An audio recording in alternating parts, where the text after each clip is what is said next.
La coagulación es el proceso por el cual la sangre pierde su estado líquido volviéndose en gel y luego un sólido. Esto se da con el fin de cubrir heridas en las paredes de los vasos sanguíneos. Las proteínas y sustancias implicadas reciben el nombre de factores de coagulación.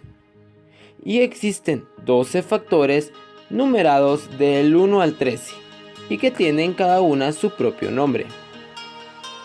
Son 12 y la numeración sí llega hasta el 13. Esto es porque el factor de coagulación 6 no existe. ¿Quién sabe por qué?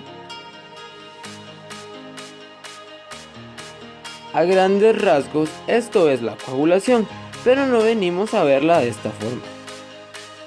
Aclaremos algunas cosas antes de ver el método. La coagulación tiene 3 vías: la intrínseca, la extrínseca y la común. Es fácil confundirse un poco por los nombres, pero veamos a qué nos referimos con esto.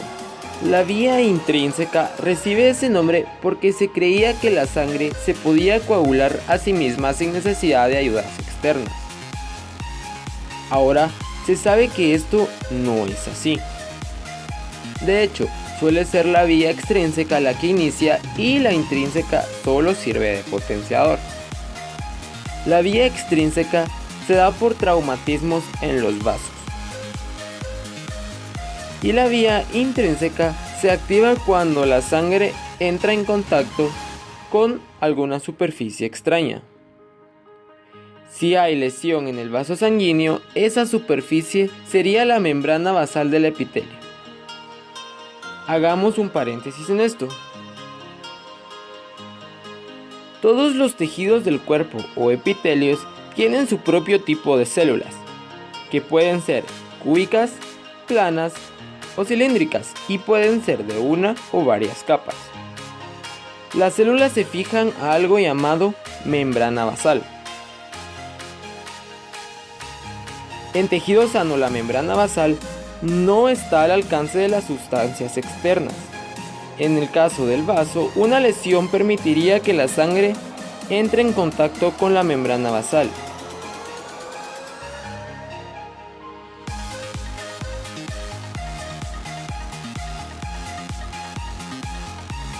Entonces, si hay lesión, la vía intrínseca se activaría porque la sangre tocaría la membrana basal, que haría función de superficie extraña. Ahora hablemos de la vía extrínseca. Esta vía suele iniciarse por la lesión del vaso, y no tanto desde la sangre. Las dos vías, la intrínseca y la extrínseca, se unen en un factor de coagulación común e inician la vía común. Y ahora la parte más importante de este video: ¿cómo no la aprendemos? Es decir, la idea es no tener que ver esta cosa que dice ser sencilla. Veamos.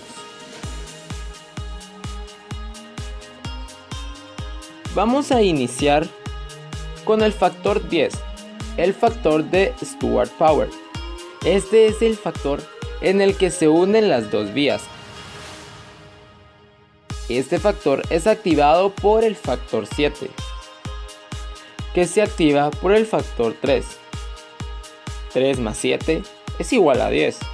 Esta es la vía extrínseca. El factor 3 es el factor tisular y se libera de los vasos sanguíneos dañados.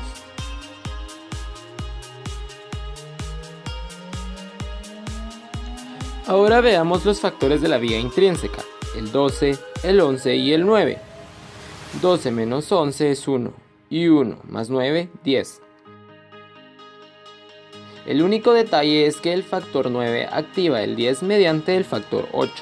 El factor 12 es el factor de Heichmann, el primero de esta vía. De acuerdo, ya tenemos las dos vías no comunes. Ahora veamos la vía común. El factor 10 activa el factor 2 a través del factor 5. 5 por 2, 10. Ahora, lo único que hay que memorizar es que el factor 2 activa grandes grupos de factores 1 a través del factor 13.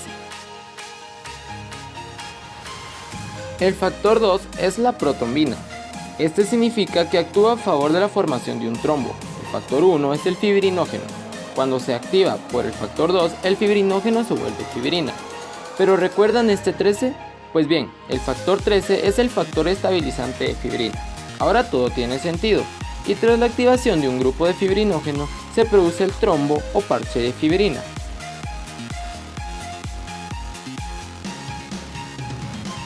Si hacemos la cuenta de los factores que llevamos, vemos que nos falta el 4 y el 6. Como el 6 no existe, solo nos faltaría el 4, que es el calcio. Este factor está implicado en la formación de los complejos de factores, así que se podría decir que está en todos lados.